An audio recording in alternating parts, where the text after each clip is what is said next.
Hello friends, আজকে আজকে আমি আপনাদের কাছে ইসিজির সেকেন্ড পার্টের ভিডিও নিয়ে হাজির হয়ে গেছি। এই ভিডিওটা খুব ইন্টারেস্টিং হতে চলেছে এবং আগের ভিডিওতে আমরা বেসিক জিনিসগুলো বলেছিলাম ইসিজির। এবার অ্যাবনর্মাল প্যাথোলজিগুলো বলবো ইসিজির, কীভাবে অ্যাবনর্মাল প্যাথোলজিগুলো আমরা ইসিজি দেখে ডিটারমাইন করব। ফার্স্ট তো আমাদের দেখতে হবে ইসিজিটা ভ্যালিড আছে কি না। তারপর হচ্ছে কি রেট, হার্টের রেট দেখবো আমরা ইসিজি থেকে। তারপর রিদম দেখবো, এক্সিস দেখবো, left axis deviation, right axis deviation, wave abnormality, block. এবার ভ্যালিডের জন্য আমাদের কি দেখতে হবে? ভ্যালিডের জন্য আমাদের দেখতে হবে যে এভিআর অলওয়েজ নেগেটিভ, মানে এভিআর সবসময় নিচের দিকে থাকবে, মানে ওর আর ওয়েভগুলো নিচের দিকে থাকবে। এভিআর অলওয়েজ নেগেটিভ থাকবে এবং speed of the ECG 25 mm/s হবে। এটা গেল ভ্যালিডিটি। এবার কি করে ইসিজির রেট, ইসিজি দেখে হার্ট রেট কীভাবে নির্ধারণ করবেন?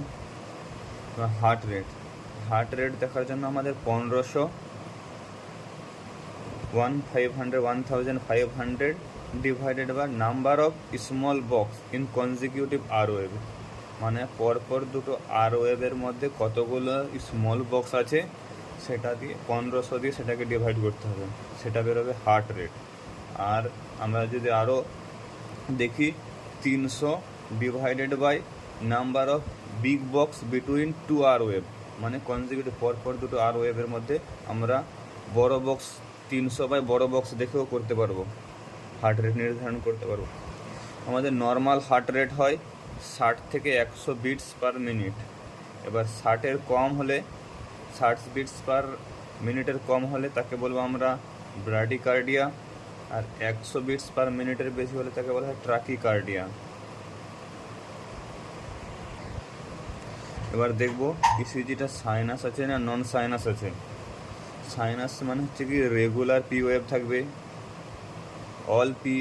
প্রত্যেকটা পি ওয়েভের পরে থাকবে কিউআরএস কমপ্লেক্স থাকবে, পিআর ইন্টারভ্যালটা কনস্ট্যান্ট থাকবে, কিউআরএস এর ডিউরেশন হবে 80 থেকে 100 মিলিসেকেন্ড।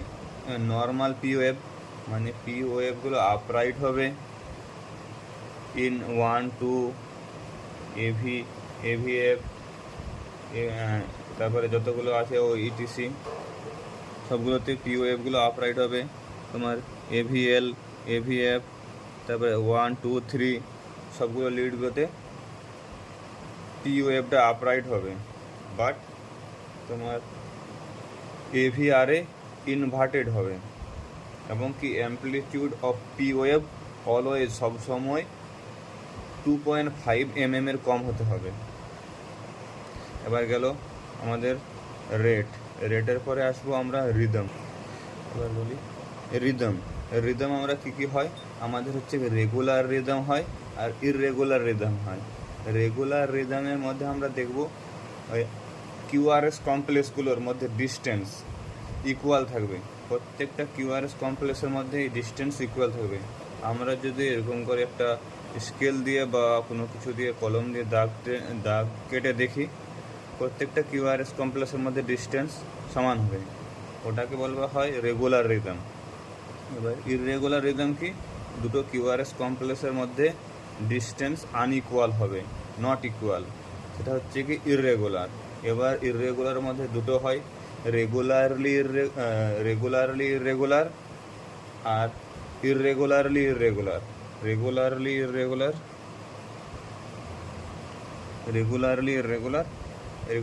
ইররেগুলার জিনিসটা কী বার বলবো?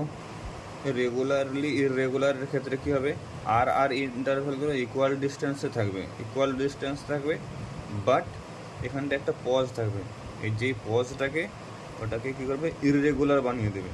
তারপরে আবার আর এগুলো ইন্টারভ্যালগুলো ইকুয়াল ডিস্টেন্সে থাকবে। এটা হলো রেগুলারলি ইররেগুলার।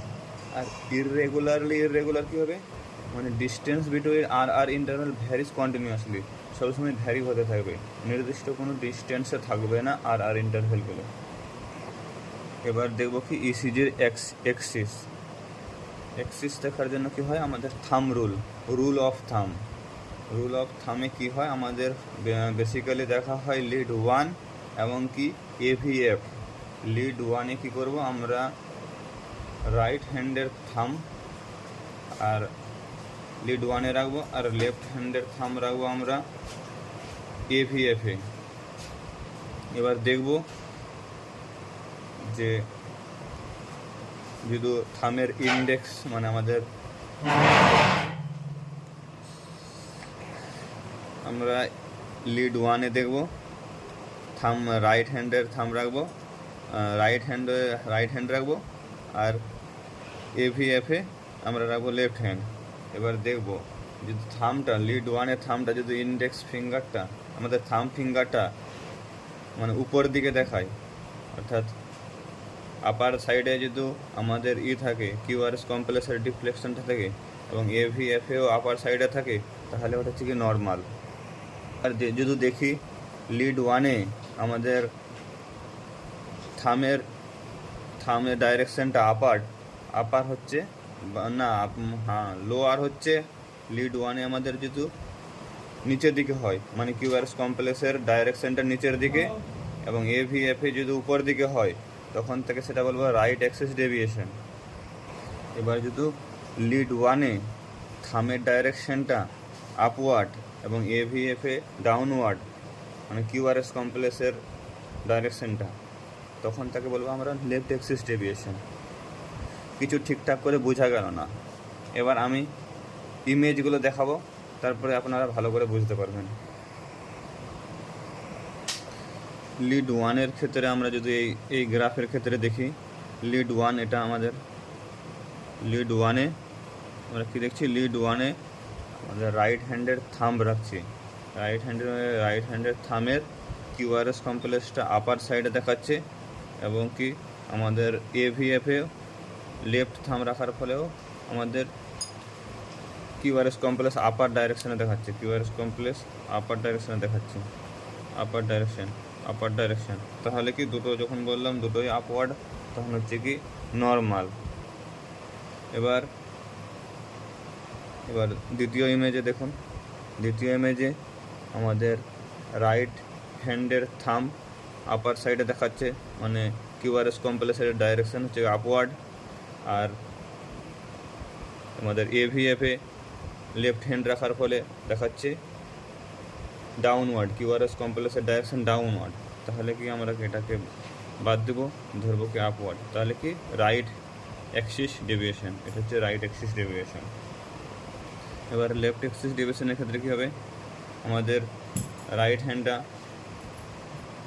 হ্যান্ডের ডাইরেকশনটা নিচের দিকে আসছে, কিউআরএস কমপ্লেক্সের ডাইরেকশনটা নিচের দিকে, বাট আমাদের যখন লেফট হ্যান্ড রাখার পর লেফট হ্যান্ড এভিএফে রাখা হয়, এভিএফে রেখে দেখছি যে থামের ডাইরেকশন হচ্ছে আপওয়ার্ড, মানে হচ্ছে কি কিউআরএস কমপ্লেক্সের ডাইরেকশন হচ্ছে আপওয়ার্ড, মানে কি লেফট হ্যান্ড আপওয়ার্ড সাইডে দেখাচ্ছে, তাহলে কি লেফট অ্যাক্সিস ডেভিয়েশন।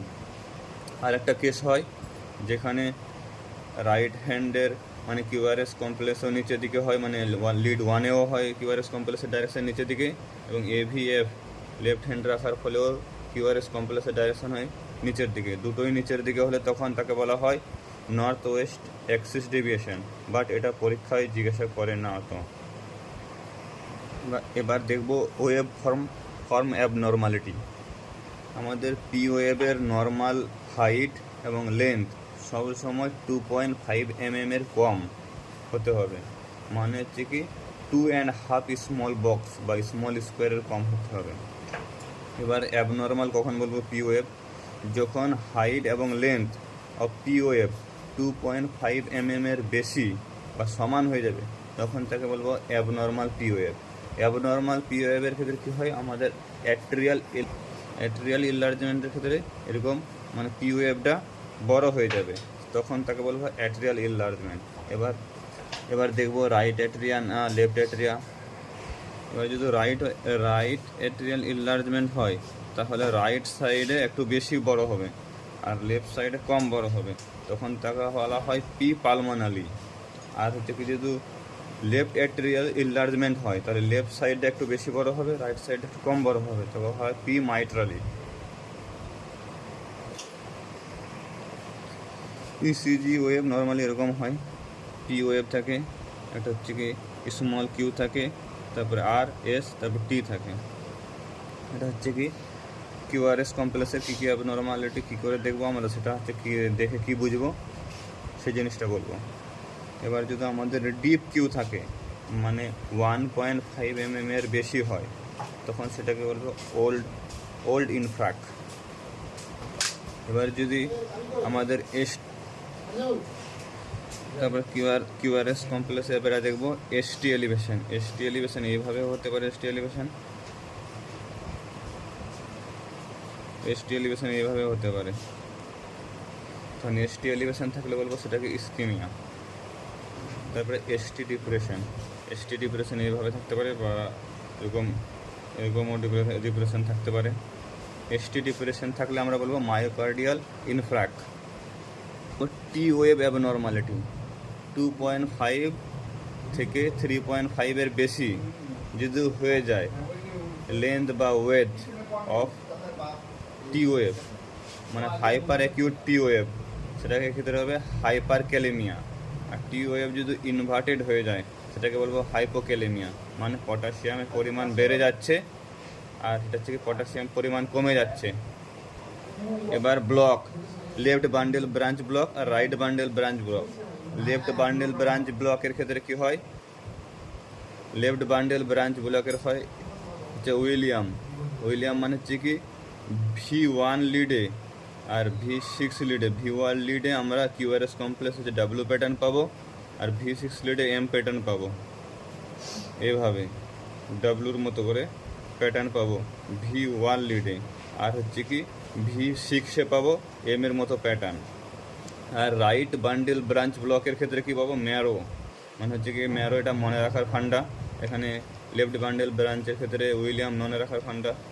V1-এ আমরা পাবো এম প্যাটার্ন, এইভাবে থাকবে।